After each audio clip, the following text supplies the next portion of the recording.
waiting for that major transformation. My first guest not only has beauty and brains, she's one of the most talented actresses in the whole wide world, and she's got a new movie, she's got a new husband, and she's here to talk about all of that and more. Please welcome Sharon Stone!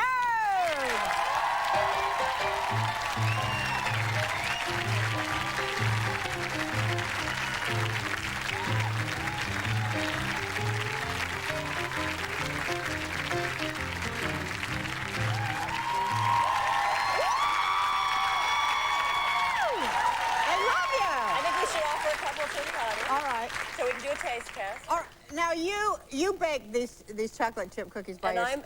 I'm You did it? Yes, and I'm a firm believer that I make the best chocolate chip cookies. Oh, they look pretty good. This is how I closed the deal with my husband.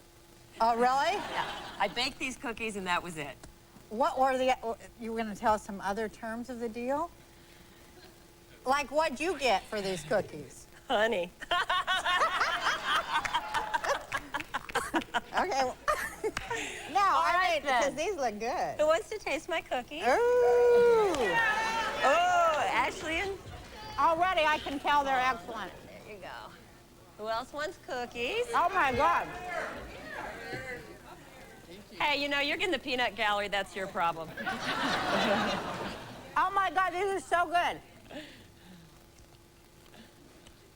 There you go. That's enough. I want the rest. Get off of those cookies. But here's the thing. Get away from those. Those are I mine. like to get people in a big sugar frenzy right off the bat. These are awesome. Aren't they good? You have coconut in here? No, What's in it? I can't say. Oh, come on. I can see. It's macadamia nuts, chocolate chip, And white chocolate chips. Oh, my God, they're so good. Aren't they good? Oh, you put butter in here? Oh, just tons of it. Tons of butter. I can tell. I How put good so are much those? butter in there, it's like, forget it. They're just I sliding close off a that- dairy every time I make them. They're great. Very good. Yeah, Let's just eat them all. I think so. Every time I have a little PMS, I just rush out there and in a frenzy, I start baking cookies. Is that the only time you bake? Well, I also bake them for my husband to take to work for his meetings. Could you believe like 5 years ago that you'd be a cookie baking wife sending your husband to work? That's so awesome. So how often do y'all see each other? You know, once in a while. No, No wonder it's working. no, I got to see him. I got to see him. No, I have to see mine every damn day. It gets on my nerves. That's a lot. Every day is a lot. Now, how often do you see your husband? Well, he was really amazing. I just did a movie in L.A., and he came down almost every weekend From to see where? me. He lives in another We live in town? San Francisco. Oh, yeah, you live up there. Yeah, and he was down this weekend, but he had the flu, so wasn't a lot of action around the house. I want to know how you fall in love with a newspaper guy. I mean, Well, you know, he's a wonderful man. He Before looks he cute, ran too. the newspaper, he's really cute. he's really cute. As And I saw built. in the Inquirer. And you know, they know everything. Did the tabloids get off your back since you got married? No. They just pick new things. Oh. You know, it used to be that I was like having these sensationalistic romances with people I've never met. You know how you get your picture taken in a group and then they Right. cut it down to you and whoever happened to be Yeah. standing next to you and it's a big romance? Yeah, you and Tony Bennett. Yeah. You know, yeah. Me Yeah. and Ricky Schroeder. You know, me and Elvis. They had you with everybody. With everybody. Yeah. Yeah. I always was And I like, enjoyed it all. I was always so envious of that. I I'm would totally read the envious National of you. Enquirer and smoke. It was fabulous. Yes, my affair with Liberace was big. I want to hear how come you fall in love with a newspaper guy, because doesn't he lie all the time? I mean, Actually, when I first met him, yeah, like a rug. because he's a newspaper guy. Yeah, it was like, you know, and it's Tuesday, and it was Sunday, you know. But he's tamed you, come on. Oh, good He Lord in has to- heaven, honey, like with a whip and a chair, because I was never going to be married, not ever. He really has. He has reeled me in and straightened me up and given me a wonderful life. Isn't that wonderful? Yeah, he's given me a great life. I want to know why. How did he do that? How did he like reel you in and... Well, you know how when you get famous, suddenly you get all these friends you never had? Right. And they just love you so much. Right. Until they basically cut your heart out. Right. Yeah. Yeah. It's so nice. Well, he taught me how to let that go. You did? How to just get those people out of my life and have a normal life again. How to get out of the whole kind of, you know, bodyguard, everybody kissing your butt trip. Right. Because you get frightened into it. You get I know famous. exactly what you mean. You have no idea what's going on. People are looking at you like you're, you know, a big tuna. They're just staring at you like, you're talking, they're staring, no one answers you anymore. They talk about you 1 foot right from to you. your face. Yeah, like you're on TV. You're like going, hello. They don't think you really exist. No, they think you're kind of an image, like you just happen to be there. So he sounds like a guy, He's a you guy. know, my husband's like that too, and he did I that love for Ben. me I too. love your husband. He's really awesome. Yeah. Like a guy. Like last weekend, he went to the desert and was racing motorcycles. You know. He comes home 4 days later, and I'm really happy to see him. It's so cool. Yeah. But like guys, there's not a lot of guys, men. No, here. I mean, I never, ever once have been inappropriately approached in public when I was with him. I mean, people just know that wouldn't. They know he's a man. Fly. Yeah. He's a man. And he's got a man thing going on. He does. He's got the big man thing. So. Well, that always helps too. We're going to talk more with Sharon, so don't go too far. We'll be right back. In this world of books and words and ideas, things I don't even understand.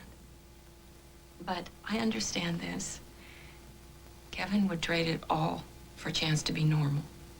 To have a friend, to do the things that normal kids do every day. Max Caine has given him that chance.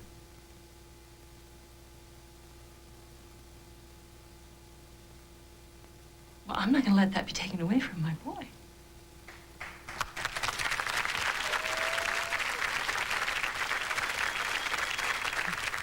Hey, Sharon, before we gab more, let's check in on Dorothea and our beautiful... Want to smoke?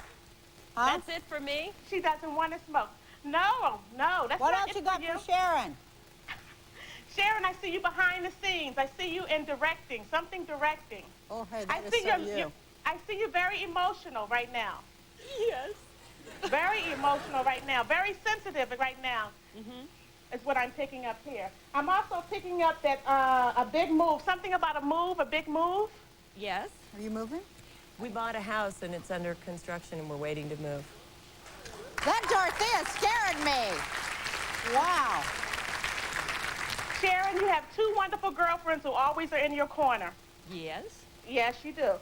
I'm also picking up, sometimes you feel very weepy, sad. You want to go back to your roots, your original roots, get away from Hollywood.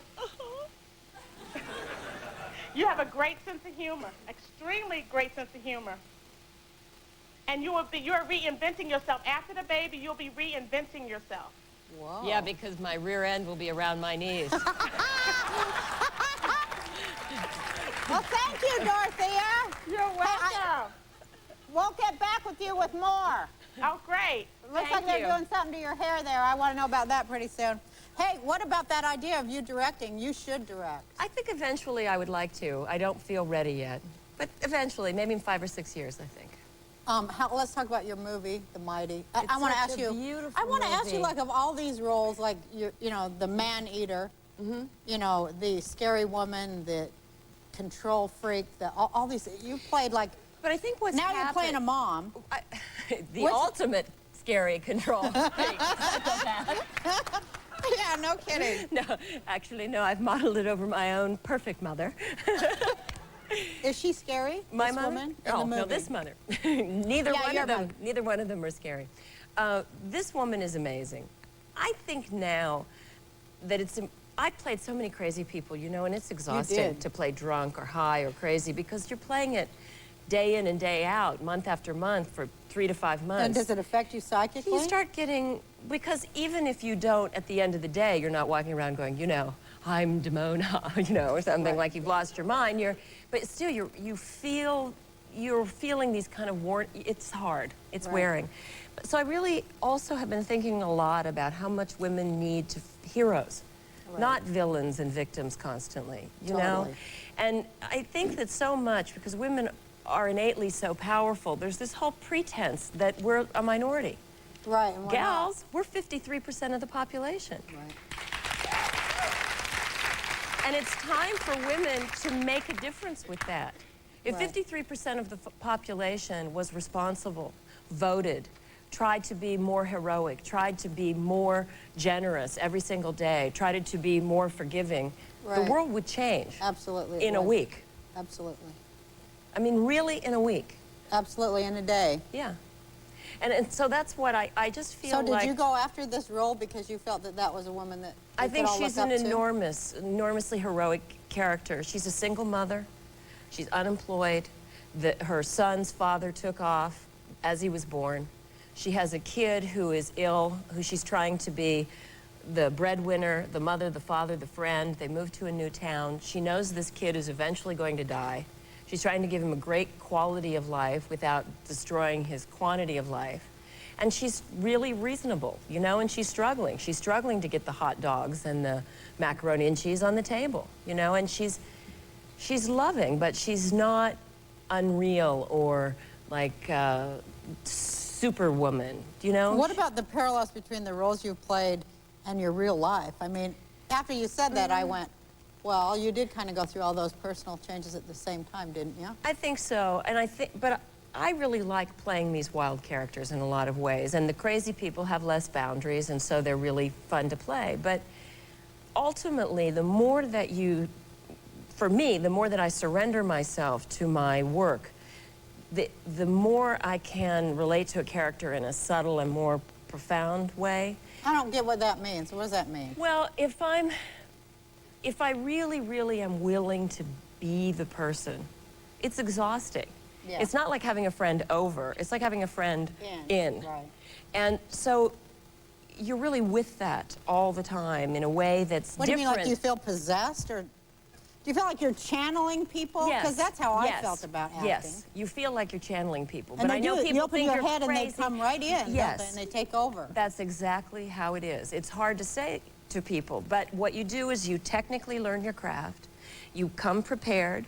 I believe that I come as a wholesome conduit for this, and that I open the top of my head, and it literally comes through me like an angel, and I don't know how, and I don't know why, but I'm grateful that I was picked to get to do it. Opening the crown, opening the gates to It's a- God and God energy. Yes, and to let that God's will come through you.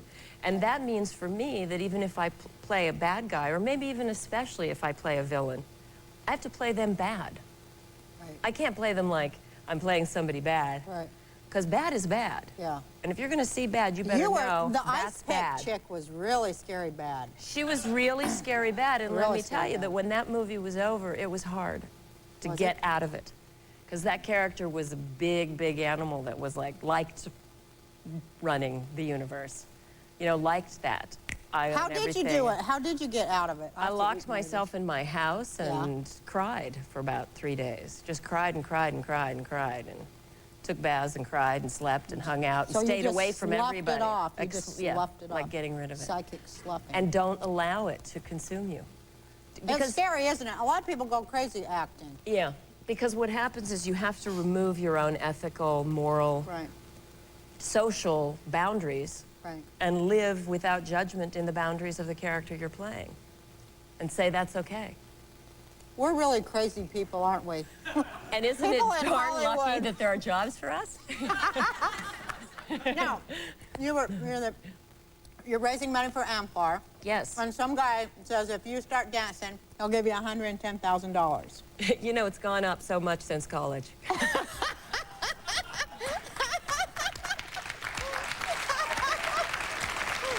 Let's see it! And when we come back, Sharon's sister Kelly is going to join us to talk about working on a very special project.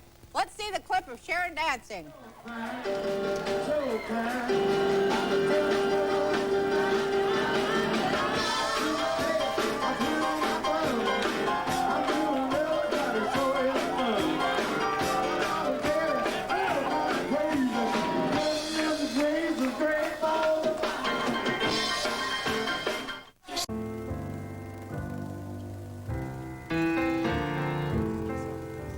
My next guest, with the help of her big sister Sharon Stone, does more for homeless people than just about anybody I know. Together, we're going to talk about one of her projects called Computer Hope.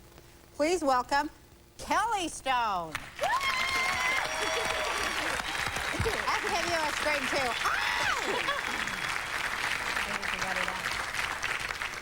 Do you guys really get along? No. Yeah, we do now. Like sister, sister? Oh, there was a time in the past When we where were you did? kids, It was horrible. we fought all the time. And then when we'd fight, our mother would make us sit on the sofa and hold hands until we made up. So we'd go like So this. we'd sit like this Looking. for hours. What's the difference in age between you? She's, what, 10 years, older? 3 years. 3 I'm years. 3 years Younger. younger. And so what did you fight about? Well, whenever dates would come to pick me up, Kelly would sit on their lap and pretend she was just little. Were you moving in? You were moving in on her men? Yeah, I guess.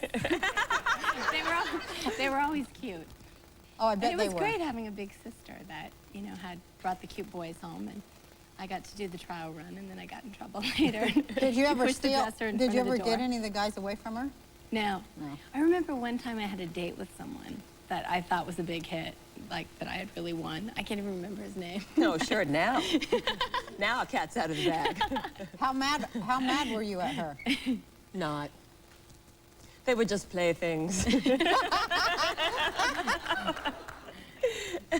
It's cool to have a sister. Did you guys ever like physically fight? Beat each other up so. and pull your hair and stuff like that, like my daughters do? No, I don't We think fought ever with did our that. brothers. How used many to beat kids our are in brothers your up. family? 4. 2 boys, 2 girls? Mm-hmm. Because my daughters, like, you know, they're a little calmer now, but a couple years ago, it was like fighting over makeup and bashing the heads in the sidewalk and everything like that. I wondered if you... No. we God, didn't. where'd they get that? I don't know. It's just like really angry women. I have no idea. How do you get even? She's like famous and rich and everything like that. How do you get even? Well, you know, now I think it's really neat now because we have a great friendship now, and it's a lot different than it ever was, and I'm really grateful for that. Because just until recently, we lived 5 minutes from each other, and you know, it's so great because I feel like growing up, I had a sister, but now as an adult, and it sounds corny, but I really gained a friend. That's cool. And that's a great That's very thing. cool. We've really pulled together, you know. I think that when we started Planet Hope, too, it really gave us a cause to share and something to put When did you start Planet Hope? 1993. Tell me why, what brought you to that? Well, I had fell down a flight of stairs, and I was injured, not that badly, but I had surgery, and I was actually injured more severely in surgery. And there was Wow. an accident in the operating room. Oh, my God. And my nerves were severed in my leg, and I ended up in a wheelchair, and I've had many surgeries. Oh my God. And 2 years of, 2 years later, when I wasn't working and I was really depressed, it was my birthday. I was addicted to Percodan and really unhappy in my life. And my sister called me and gave me a big lecture, and I was furious. And she told me that, you know, I had so much to be thankful for, and you know, I felt like, what did I have to be thankful for at that point in my life? And she said, I'm gonna come and get you and take you out to dinner tonight. I had a brace. I didn't wanna go because I didn't have anything to wear, so my mother called like a tent maker to bring this big muumuu kind of dress for me. And she picked me up in a limousine because I couldn't like go in a regular car. I couldn't go out of the house. And we went to the Aviva Center, which is a home for abused teenagers. And they had, I mean, I couldn't imagine what we were doing there. Like, life wasn't bad enough for me, and I was feeling Is that where pretty you came to get her to selfish. take her there? Yes, because I've been working with these teenage girls for a lot of years, just on my own, and it had been very rewarding for me. And I thought that Kelly was in a really kind of perilous state. She'd had so many surgeries and was in so much pain. And What did you hope she'd learn by going to this place? that unless you get up off your rear end and get generous, that life will run you over. And that there were a lot of people who needed her, and that it was ridiculous to imagine that she had nothing to offer the world. Did it work? It was great. And Sharon had kind of volunteered me to help them organize their camp that summer for homeless children. And I spent the next 6 months, I was pretty much in bed, and I spent that time organizing a camp for the Aviva Center. Because What'd they that have- do for you? They have an amazing program. Well, it made me realize that there was something that I could do other than, at that time I was working, when I fell, I was working as the director of marketing for a company. and I could sew, and I had nursing skills, but I did everything with my mouth and my legs, and I realized that minus my legs, I could still make a difference. It's so great that you've given something that really means something. It's really great. We're going to talk more about Planet Hope when we come back. We'll be right back.